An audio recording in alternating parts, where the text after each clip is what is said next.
Gary Chen. I've been shooting car culture all over the world for the past 18 years. From the best builds to the fastest races, I've seen it all. In this series, I'm highlighting the gearheads that inspire me in our generation.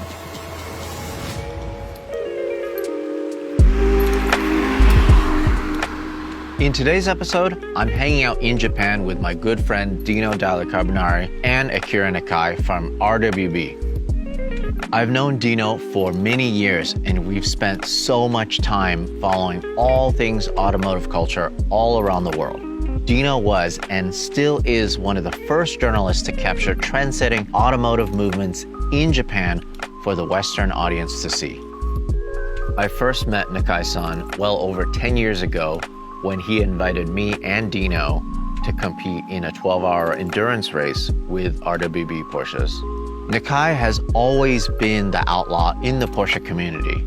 He's created these wild modified 930s, turbos, all the way to 997s and everything in between. Interestingly though, with the publicity he has today, Nakai-san is still very much the same person he was before the internet turned RWB into the giant it is. Because of that, Dino and I wanted to circle back and learn a bit more about what makes Nakai the way he is. And of course, I wanted to drive his wide-body 997. Dude, I can reuse the f***ing vanes here that broke off on mine. Tell him, dude. Tell him. Why is there We're finding treasure here. One man's trash is another man's Porsche deck lid. Let's start this off right. What do we get to drink? What should I get? Yeah, you should get coffee. Black coffee? Black coffee. Hold on. Okay. Oh, boom. This is tradition here, right? So when you come to RWB, you have to go to the RWB vending machine to get yourself a drink.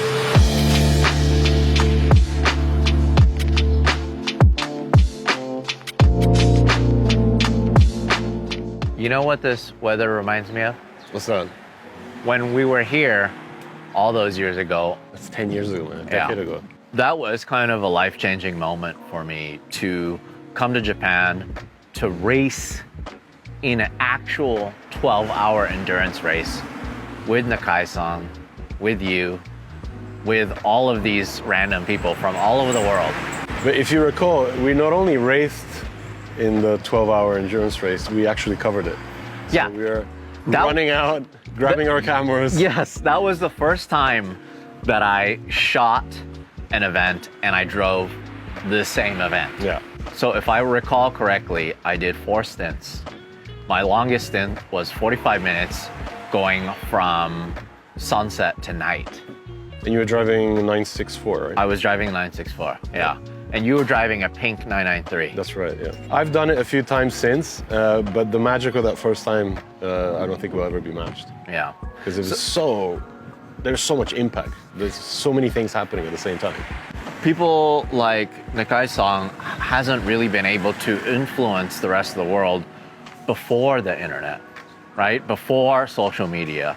That's very true. I mean, I remember seeing, RWB Porsches with these stacked wings in, I forget the name of the magazines, but, when I was in Japan here, starting up, going through magazines and seeing what events were out there, and kind of wondering, oh my God, what are these Porsches I'm seeing? And eventually one day I was at Tsukuba shooting some other thing, and I came across Nakai-san with, Stella Artois, just having fun, and it kind of started from there. And then, Mike Garrett also covered a lot of events that Nakai was competing in, and through Speed Hunters, we kind of brought that kind of, people made a connection. This happens in Japan with Porsches, and he's never stopped. So out of all the shops that I shot throughout the years, I think Nakai-san is the only guy that has never changed.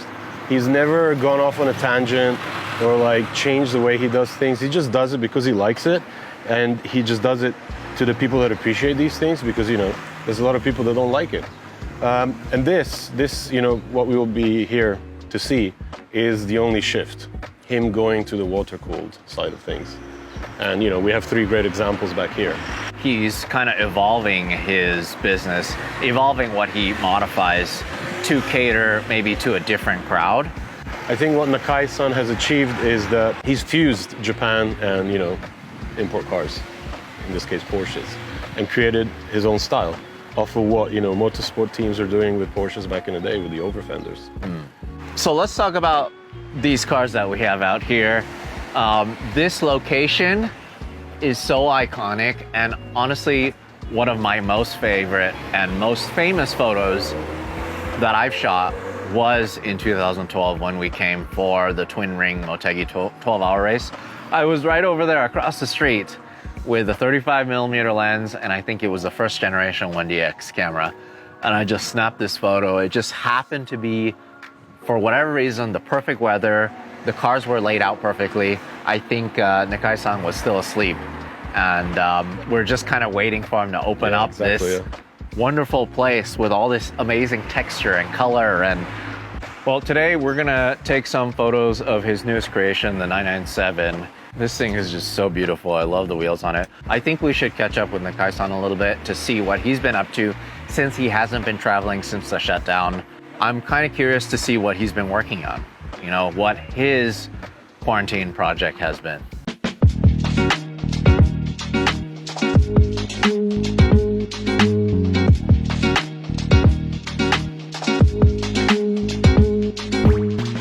Hi, konnichiwa. Hi, how are you? Yeah. Nakai-san, it's been over 10 years since I've been here. Can you believe that? Okay, yes. The thing is, a lot has changed, but so many things are the same. It's just so cool to see that you're still building these cars with your hands. Oh, yeah. Do you miss traveling? Oh, yeah. I think maybe we miss traveling. We both miss traveling, right? yeah. This is my first time to Japan since the shutdown, and I miss shooting in Japan so much. I love shooting here. I love telling the stories here. But I know you love traveling the world, building cars. Oh, there yeah. must be so many that Yeah. are waiting for you, huh? Right, of course. Yeah. I have a customer now over 100 something. 100 cars You're right, waiting to right, be built? Yeah. I always get into building in the overseas, like maybe like a 50 cars in year. 1 year, 50 cars. Right. I stayed 2 years already here, It's and then almost almost like 100. Yeah, it's almost like one car a week, huh? Oh yeah. So, since you've been here for almost 2 years, what have you been working on? Now and I'm busy to work for Japanese customer. I do like every month like 3 cars made up the car, Yeah, getting too busy now. Also, sometimes like shipping the parts for outside for everyone, and then so make new project for 997. I do almost like 3 times busy, like here. But even though you're shipping all these parts out and other people are building the cars, it's not the same. They want you there to put it together, right? Yeah. And they want you to give the car a name because that is pretty much the tradition. And also that's something that makes it a real RWB car, right? So like you're working on water-cooled cars now. Oh yeah.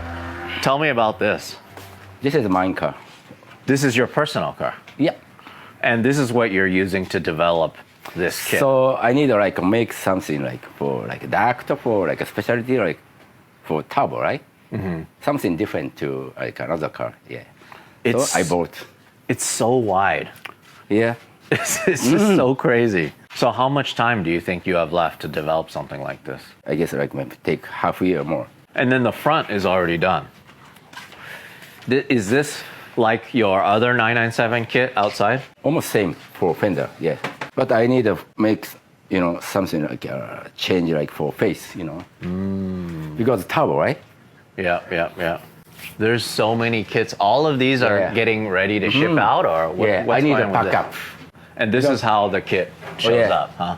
It's all in This is here. going to like USA, yes. But the good thing is, even though you haven't been able to travel, there's so many Japanese customers here that want you to work on their car. too. Because Japanese customer know me. I stay Japan, so they bring it here in the car. Normally not here. Always outside work. Maybe 90% outside. But this time 100% here. Yeah. You understand? In Japan. So customer bring the car. Yeah. Did you ever think that you would change the car culture world? Did you ever think your brand would be so big worldwide? Was that your dream? I don't think it's a dream, but just natural, you know. I like this style, the Porsche, you understand? So some people live in the outside, you know. Not many people, but same mind. Porsches, you know, there's just so many ways to modify them, and it's just so popular as a driver's car.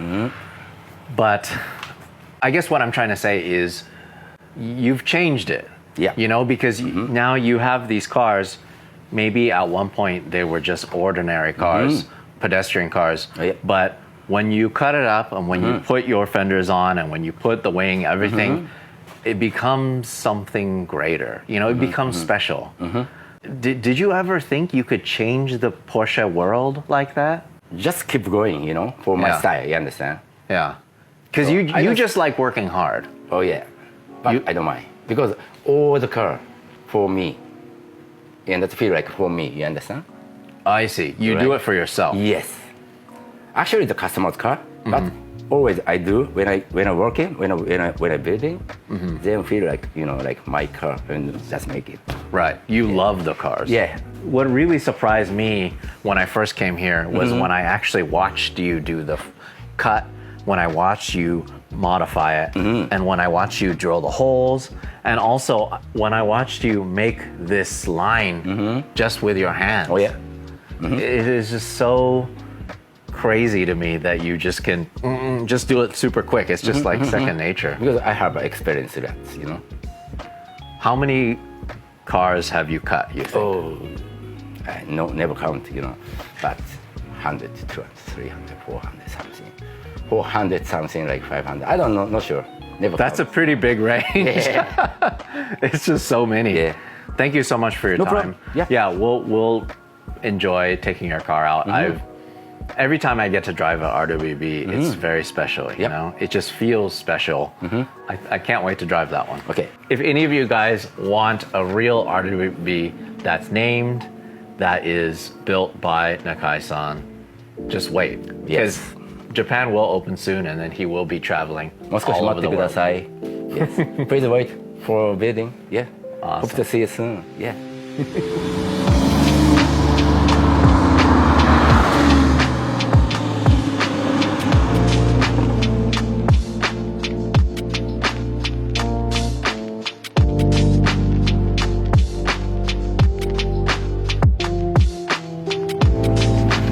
Dino, what are you watching on TV? Potatoes. Potatoes and cabbage. I see. I gotta figure out how to make my stew tonight. This is so crazy. I don't know how many times I've driven RWB cars, but I'm excited to drive this one because this is Nakai's personal 997 development car. This thing has some serious girth. It's got girth. pretty cool. Girthage. It's just cool to me how it's evolved, you know? So we have Nakai-san in front of us with a vintage Mercedes. Yeah. Of all cars. Let's roll down the window just a little bit so we're sound. Oh. Whoa, it's very, very Rough. Very rough. Very nice. Rough world on a 997. Oh, geez. You know, you don't really get the sense of how wide this is until you look out, right? out, and then you're like, Like all I see is fenders. Like Yeah. I don't see the road. it's interesting because before we got in here, I was just talking to Naikai, and I was asking him what he feels like or how he feels about everybody coming and wanting to meet him, wanting to take pictures with him, and if it's weird. And of course, his response is he's just happy that somebody will travel all this way just to come. Just to get a picture with him. Yeah, just to get a picture with him, just to meet him. And I kind of feel like he's just super humble to the fact that he's changed car culture for the better. I don't think he knows just how much he's done, but he definitely is aware that he's bringing a very interesting group of people together, and that's across all the different countries that he's kind of gone to build cars in, right? Low It and definitely feels wide. special that I'm driving Like we're something going through special. the narrowest countryside roads right now. It feels like a one-lane road, but it's not. It's a two-lane road. Oh my God! Oh Here my comes God. another car. Watch out for the ditch. I know. Oh my God. This is not Initial D. There's the gutter is like fall down gutter. Either that or I drive into a rice paddy by accident. Jeez. We'll be sleeping with the frogs tonight. You know, the thing is, a lot of people don't realize Nakai-san is quite the wheelman. Oh my God! I remember like one day when we came to shoot the IROC kit that he did.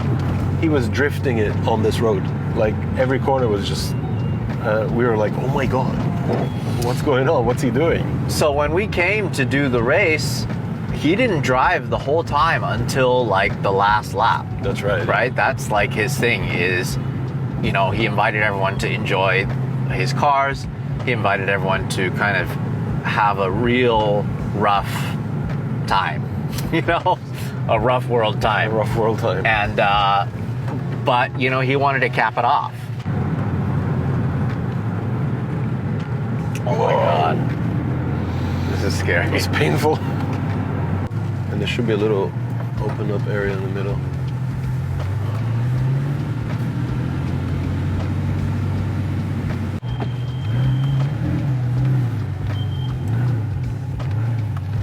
And Everything.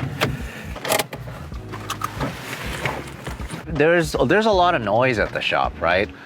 your attention is always being pulled. Like There's other so cool many here cars, and there's there. parts, there's memorabilia, there's textures, there's Nakai just cutting fenders and this, that, and the other. But when you park this in a park alone, just surrounded by nature, and you look at it up close, you look at it far away, you look at the lines of it, it's just, Yeah, it's the perfect way to appreciate it and to understand it because, you know, you kind of walk around it and you see how, because, you know, the radius of the over fenders is different from the rest of the car and the way that they're bolted on, that's where the key is, right? And I shot Nakai-san shaping the kit for maybe 2 years and he was always changing it. what is he using? Is he using clay? What is he doing to shape it? Putty and sandpaper and shaping and feeling it. There's a lot of dust. Right, I bet. But on top of that, my God, talk about wheel choice. Like the fact that he was able to commission work to make these custom wheels. They look so good and they're RWB branded too. It's so wide. It's 305 and it's so stretched. Yeah. You know, it's a difficult car because being water cooled, there's actually no need for this, right? Like it doesn't really need as much as what the air cooled cars had, but I mean, look at this thing with that wing. This wing Just- really sets off It the sets kit. off the whole kit. It's one thing for this to be stock and then it just kind of goes back down, just like or even if it's just a smaller ducktail. But this is like a air-cooled turbo inspired. IROC. Yeah, there's a bit of everything built into it. And he's painted the louvered grilled part in black, in matte black. I like that it's Contrast. reversed because normally, you know, this is rubber and Exactly, it's black and All then around this here. is body colored. Yeah. Yeah. Just look how this flows, the rear bumper. It has to continue this shape all the way out here. It's well integrated, I mean, and that's not an easy job because I saw him work through it and he was never happy with it for a long time. And then it was like refining this transition that kind of sealed the deal for him. On the surface, it's just a body kit that's put on a Porsche, but it's just so much deeper than that. So much thought and so much design and so much effort goes into it. I mean, even to the point where there's a little piece for the filler. Filling up the fuel filler, yeah. That way it just doesn't break up this shape of the over fender here. But you know, I think he put even more time into this kit because it represents the evolution of the brand. So he really needed to nail this first, I guess, version of it. You know, he said that, you know, he's not really happy with how the bumper sits at the moment, but before he designs his own bumper, he wants to make it smooth so people have that choice. So it's just getting things right. And yeah, it's cool to see that he's not done with it yet. Yeah, it's still like a process, especially now him working on the turbo car. I mean, this is just a regular Carrera that comes narrow-bodied. The turbo already has some serious hips. It's wider, but it also has the side intakes. So that's something he has to kind of think about. How is he going to integrate it into the rear fender? Is he going to emphasize it? Is he going to make it smaller, bigger? It's also refreshing driving this because some of the older cars, you know, they have old car problems, especially air-cooled Porsches. It kind of gave me anxiety driving those things on the street here. This, not so much. You know, it has nice power steering. The clutch is super easy to drive. Yeah, you said it's super easy to drive, super smooth. Yeah, like, no issues. This is just a normal street car, but it's just so wide. Even though it's silver, it just stands out so much. It doesn't need to be a crazy loud color for it to stand out. It's just the shape. Would you and the look of it. Would you say it's a grown-up version of what he's done so far? I mean, for the time being, you could actually. I would say it's the opposite. Really? I feel like it's the younger, because if you have the air-cooled Porsche, there's more of a chance that you've had it for longer. You want something that's a little more expensive. Let's be honest, this is a lot cheaper than pretty much every air-cooled Porsche. I feel like this is more for the younger crowd. You know, a younger audience, people that are just kind of getting into Porsches. Yeah. They can still afford it because, yeah, like you're saying, those cars are prohibitively expensive these days. So, rough world. It is rough world. No GDI.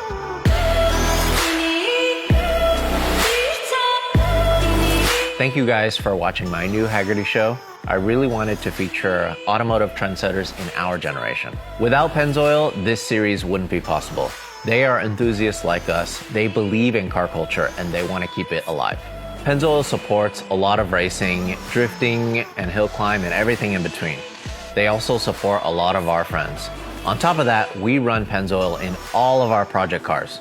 I hope you like this content because we have a lot coming your way.